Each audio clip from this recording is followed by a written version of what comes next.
Now fifth one is like a taming placement, taming one's mind. Yeah. So what taming means like a so when we meditate long period of time, physically we get tired, mentally we get exhausted. When we are so tired, then we lose interest meditation. We lose interest of meditation. At that time, like again, what we need to do is like remember the benefit of meditation, and we need to remember disadvantage if we not meditate. So the benefit is like I mentioned earlier. It helps you to develop more clarity of your mind. It refreshes your mind. It brings you calm in your mind. It brings peace in your mind. These are the temporary benefits. And the ultimate benefit, it brings like a wisdom in your mind. And then long term, it achieves the Buddhahood. So many beneficial. So we have to think about that. And then disadvantage is like if you like wander, then it brings all the delusion mind. That creates the negative karma, and then keep us in samsara life after life. That is the disadvantage. So in this kind of way, we need to tame our mind. So it means like we get rid of this losing interest. So that's losing interest, like an obstacle to continue progress in meditation. So we have to tame that. So taming is like reflect this advantage and disadvantage of meditation. That's the fifth one. Now sixth is like specifying placement. Specify placement means like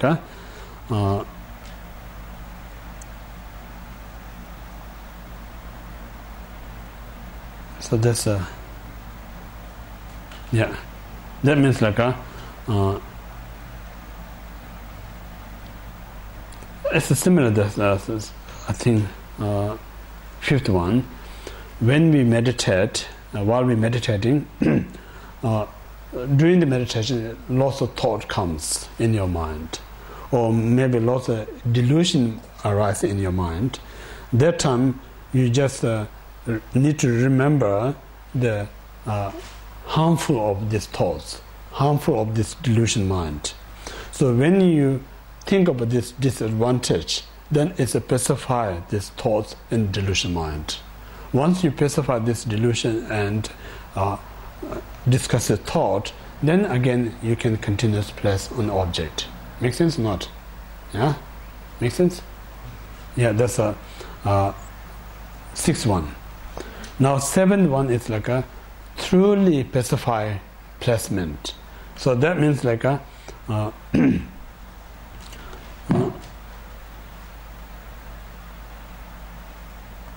what they say like while you're meditating, if your mind either falling into sleep or agitated, like a thinking and agitated mind. If the small things, like a small just dose of sleep or kind of a little bit wandering, you just be more, a little bit effort, you can bring your mind back to the focus. Yeah, small things. If it's a much bigger kind of fall into sleep, or maybe greater kind of distracted your mind, then you have to apply the individual antidote. So individual antidote means like thinking, you need to think about how precious human rebirth. If you're wondering, you think about impermanence, or this kind of apply, then it's a specify this thinking or wandering mind.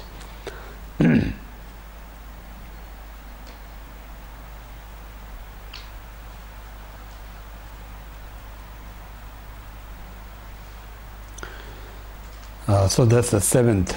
Now, eighth one is one-pointed placement or single-pointed placement. So this means like a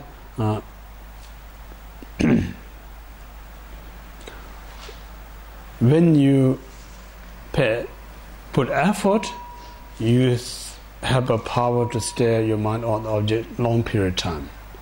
If you don't put effort, then hard to stay. So pretty much you have a bit more control over your mind. So this is the eighth, like a single-pointed concentration placement. And then ninth one is equanimity. So this means like once you were well trained about this single pointed meditation, now while you're eating, you wear mindfulness. While you're walking, wear mindfulness. When you're talking, where always you concentrate. Nothing can distract you. So that time we call the more supreme concentration within the Desirum. So this we call the Desirum single-pointed meditation. So we still not reached in what we call the Shamatha yet. Yeah, we just supreme single point of Desirum. Shamatha is beyond that. Yeah. So this is the highest we can achieve in the Desirum. Yeah. So once you achieve this highest single pointedness in the meditation, now you continuously meditate on that. Yeah. Continuously meditate on that, then eventually you may achieve this shamatha, single point or form realms. So in that state, then you don't have any difficulty in your mind when you concentrate. Then you don't have any physical tide or exhaustion there. No. There's one story in Tibet. One monk, he was the abbot of the monastery. And in every monastery, every year they do summer retreat, like a 1.5 month retreat. So this head of the abbot of the monastery, he is the only kind of child of the mother. Our father died, no one is home, so he's the only child. And then he also abbot of the monastery. He in charge of the 1.5 retreat. So his mother was extremely ill or sickness. So now he have to run two things. Like daytime, he run the monastery. They run the 1.5 retreat. And nighttime, he have to rush to home. It's not close a distance. Rush to home, look after his sick mother. So almost he didn't sleep whole this 1.5. Still he has so much energy, so fresh. People get very shocked, surprised. You know? Just imagine if you do for a few days, we get run down. But this person doing 1.5, rushing between this monastery and the mother, but still so fresh, so calm, then ask why you so imagine this kind of thing. He said this is the power of the meditation, the shamatha meditation. So if you say like, it really proves to you, like when you have a good shamatha, then you're not using your energy wrong way. You use the energy and like whatever, like doing is not make you tired. People think just doing makes you tired. Depends what you do. If you do virtues, instead of you get tired, everything is energized. Really. No. But when you do non-virtues, it really makes you tired. When you do unnecessary things, it's really going to make you tired. But only things that you do not going to tired is like a virtues. That's the magic, you know. That's a recipe, secret recipe how to not to get tired. Yeah? But we're not there yet. Yeah, we have to practice it. So keep practicing. Like virtues I mentioned not means like just go to temple, offering, do sit and meditate. Virtues mean like whatever you do that really helps you and helps other, everything that helps you other, anything that really subdues your delusion mind, every action is a virtues. So if you do this virtues, it energizes you rather than get tired. So that's the point, you know. So this monk concentrated monastery is a virtues. Rush into a home, look after his mother is a virtuous. So his concentration is a virtuous 1.5 months. Instead of he get tired or exhausted, he more rejuvenate.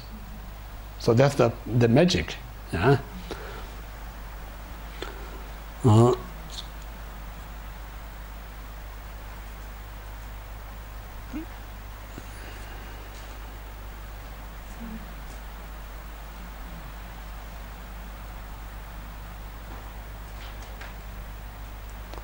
So when we kind of meditate on that state, and then itself a possibility brings some kind of blissful, and it brings some kind of a peaceful state. So yesterday I mentioned like when we have this blissful state or peaceful state, normally we get attached on it. So if you're attached, then this shamatha becomes like a worldly kind of a samsaric kind of, you kept there for a long period of time.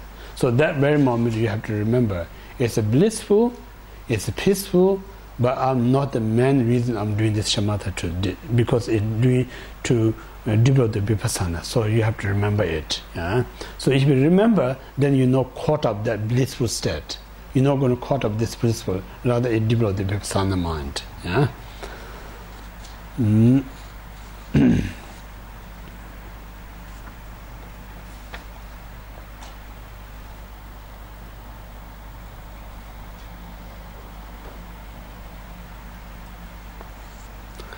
So now we talk about a little bit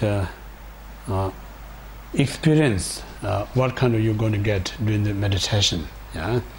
During the meditation, first we say recognizing your thoughts. Recognizing your thought means when you meditate, you remember, you kind of when you meditate, the first experience is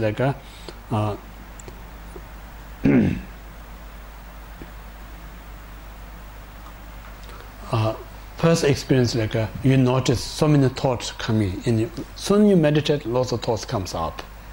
Yeah,